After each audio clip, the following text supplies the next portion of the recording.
nageenyi waaqayyoo isiniif haa baay'atu. Warroonni chaanala kanaaf haaraa taatan subscribe gochuun gara maatii kootti dabalamaa. Warroonni maatii koos taatanii hordofaa jirtan guddaa galatoomaa isinan jedha. Egaa viidiyoo guyyaa har'aa keessatti taatee Itoophiyaa keessatti ta'ee waan baay'ee nama gaddisiisu, waan baay'ee nama qaanessu, waan baay'ee nama rifachiisu kana jedhanii dubbachuudhaaf illee wanta jecha nama dhabsiisudha jechuudha. Dhugaan baay'ee tokko rifadhe akka nama tokkootitti. Egaa akkuma jalqaba irratti argitan viidiyoo kana jechuudha. Haati manaa abbaa manaa ishee irraa qaama saalaa murtee yeroo ammaa kana keessatti inni mana yaala jira, isheen mana hidhaa jirti jechuudha. Dhugaa waan hedduu akka garaa nama nyaatu, waan hedduu nama gaddisiisudha jechuudha. Haati manaa kuni akkamitti abbaa manaa ishee irraa qaama saalaa muruu dandeessi? Inni maal ishee godheeti kan jedhu hanga dhumaatti yoo na waliin turtan kan isinitti himu jechuudha. Turtiin keessan hanga dhumaatti na waliin haa ta'u isiniin jecha. Egaa dhugaa dubbachuudhaaf baay'ee tokkoon gadhee namni kuni osoo qaamni kun isa irraa hin muramin dura jechuudha hojiin deema jedheetu sababbiin isheen ittiin qaama saalaa isaa irraa murte jechuudha. Hojiin deema jedhee torbee tokko yookiin guyyaa 8 manaa bahee jechuudha. Dubartiin kun mana kiraayii keessa kan taa'aa jirtudha. Mana kiraayii keessa turte. Inni deemee jennaan egaa hojjetee dhufaa yeroo dhufutti kiraayii manaa irraa kaffala jetteetu teessee eegaa turte abbaa ijoolleetti jechuudha. Namni kuni erga torbee tokko yookiin bultii 8 ture gara manaa deebi'ee booda hojiin isaa torbee keessatti maal hojjetee gaafa argata jechuu dandeessanii manaadha kan hojjetu akkas mana laxxafaa waan akkasiiti. Kanaaf kan warri mana hojjetan birrii harkatti fudhatanii jechuudha. Akkuma hojjetaniin fudhatanii akka hojii kaanii ji'a hin eegu birriin isaanii jechuudha. Namni kun gaafa gara manaa deebi'u jechuudha. Namitti kanaani maal jedheen dura hojiin deema jedheetu namitti kana eeyyamsiisee deeme jechuudha. Gaafa gara manaa deebi'u garuu birrii fidi kiraayii manaa nu eegaa jiranii jettee gaafa isheen itti himtu ani birrii wayiitu harkaa hin qabu, ani birrii hin hojjenne obboleettii koo biran ture jedheetu isheetti hime jechuudha. Haati manaa isaatis kana ishee jettee yeroo isheen buna danfistee nyaata qopheessitee nyaadhu jettee hirriibaa kaasutti rafee ture. Yeroo kana yeroo isheen kaasuudhaaf isa bira deemtu inni rifeensa ishee qabee gottoote namittii kana jechuudha. Yeroo sanidha kan isheen qaama isaa irraa muruu dandeesse. Kanaaf isaadha kan jalqaba irratti dubbii barbaade jechuudha. Haa ta'u malee garuu seerri akkasii hin jedhu jechuudha. Namni kun kanaan durallee mana keessatti yeroo baay'ee dubartii kana dhugee sakkareetu gara manaa galee haadha manaa isaa kana akka reebaa ture.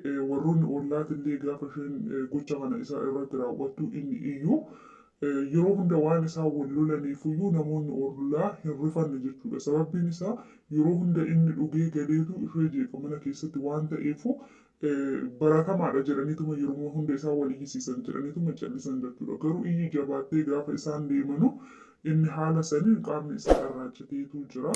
Isa gara mana yaalaa geessanii ishee gara poolis xaabaa geessanii ishee hiisisanii isa yaalan jechuudha. Asirratti wanti na ajaa'ibe yoo jiraate garaagarummaa dhiiraa fi dubartoota gidduu jiru jechuudha. Dubartiin kun qaama saalaa isaa irra albeedhanii miti kan murte yookiin wanta qara qabuunii miti kan isheen irraa murte jechuudha.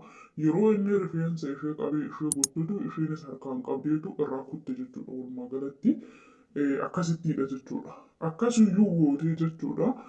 Deebi'ee wanta itti yaalamu inni birrii hin qabu ture jechuudha. Akkasumatti iyyuu ta'e birrii ishee gaafateetu isheen birrii kennitee fi inni birrii sanii yaalame isheen mana hidhaa galte jechuudha.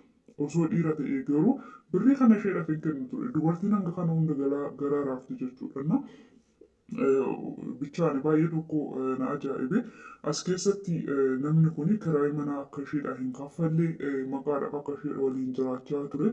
Isheen alatti hojjechaa kiraayii manaa kaffalaa isas ijoollee isaatis jiraachisaatidha kan turte jechuudha. Yeroo hunda kan ittiin dhugusan kan ittiin hojjetu san ittiin dhugaa sigaaraa xuuxaa hin sakkaraa gara manaa galaa hin jeeqa jechuudha. Haala saniin isheen bu'aa ce'ii hedduu dabarsitee waliin jiraattee har'a geessee har'a garuu haala kanaan akkasuma goote ofii isheetis mana hidhaa keessa galti jechuudha. Jechoota isheen dubbatte keessatti viidiyoo kana muluusaa dhagahuu dandeessanii dhugaa wanti garaa namni tokko yoo jiraate baay'ee tokkoon gaabbee jette jechuudha. Mana hidhaa keessa galteetu jechuudha. Yeroo poolisoonni gaaffii ishee gaafatanu baay'ee tokkoon gaabbiitu natti dhagahamee jetti. Sababiin isaa namittiin kuni maqaadhaaf namni kun ishee waliin haa jiraatu malee isheetu of jiraachisaa ture isheetu hojjechaa ture jechuudha.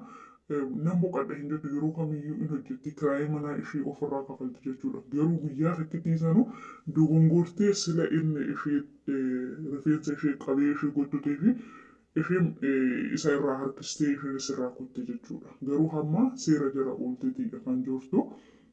Kanaaf dubartoonni keenya jechuudha warroonni abbaan manaa keessan haala kanaan isin rakkisu jecha gocha hamaa isa irratti raawwachuu osoo hin taane isa gatanii deemutu furmaata jechuudha. Dubartoonni yeroo kamiyyuu nuti ofitti amanamummaa qabaachuu qabna. Maaliif namni nu waliin jira, namni nu gargaara, inni akkas naa godhaa, inni akkana naa godhaa osoo hin taane nuti waan hojjechuu qabnu tokko hojjennee of jiraachisna yoo ta'u of jiraachisuudha malee harka namaa eeguu hin qabnu.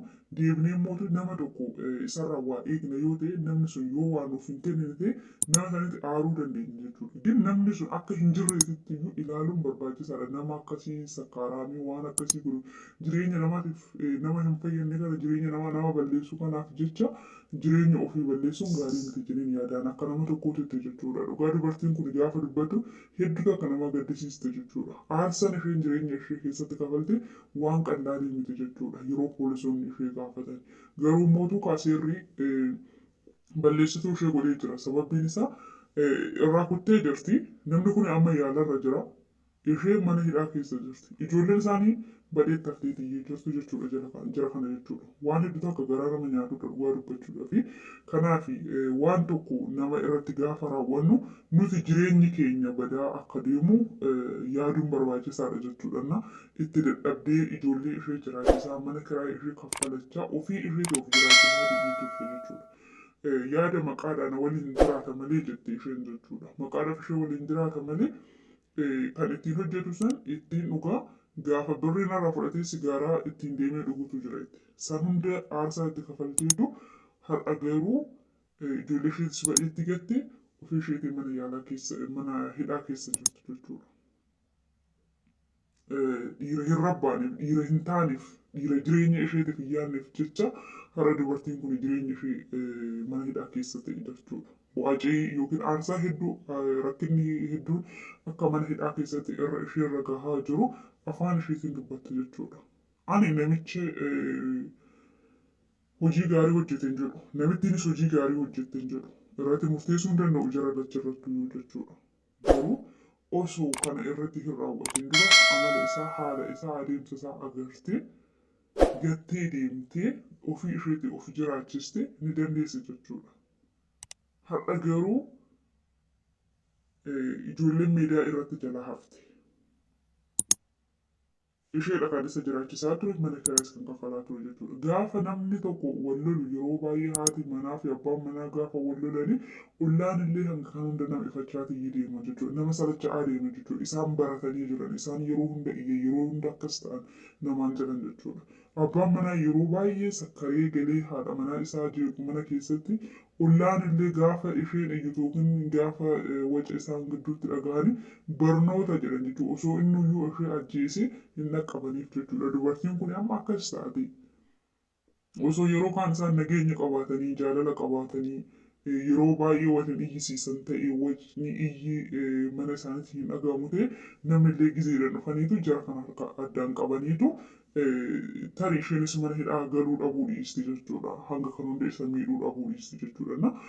Isaan lamaantu waliin taaggalaa ture namni gidduu isaanii seenetu iyyuu jara kana addaan baasaa ture hin ture jechuudha. Yeroo baay'ee akka inni manatti galee ishee jeequ akka ishee rukutu waan garaagaraa kan dubbatan jechuudha. Innaa yeroo ammaa kana keessatti garuu isheen mana hidhaa keessadha kan jirtu. Inni bakka yaalaatti mana yaalattidha kan jiru jechuudha. Innis erga hojiidhaaf jedhee bahee jiraate ishee yookiin obboleettii kiyya bira deema yoo jedhe hangasuma obboleettii isaa bira jettee isheenis amanti jechuudha. Isheen garuu inni bakka hojii deemee hojjetee dhufa kiraayii mana irraa kafala jetteetu teessee isa eegaa turte ijoollee ishee qabattee jechuudha. Gaafa dhufu maallaqni hin jiru. Achirraa yommuu darbee ka'ii buna dhugii ka'ii nyaata nyaadhu bakka isheen jettee isheen isa kaasuu deemtutti isheen inni lola keessa galee jechuudha. Balaa sanittidha kan isheen irraa kutte. waan baay'ee nama gaddisiisudha. Gochi kun yeroo jalqabaatiif Itoophiyaa keessatti ta'aatii jira. Egaa Itoophiyaa keessatti waan hedduu argineetii jirra. Haati biddeenaa ijoollee ajjeestee, qaltee, gubdee,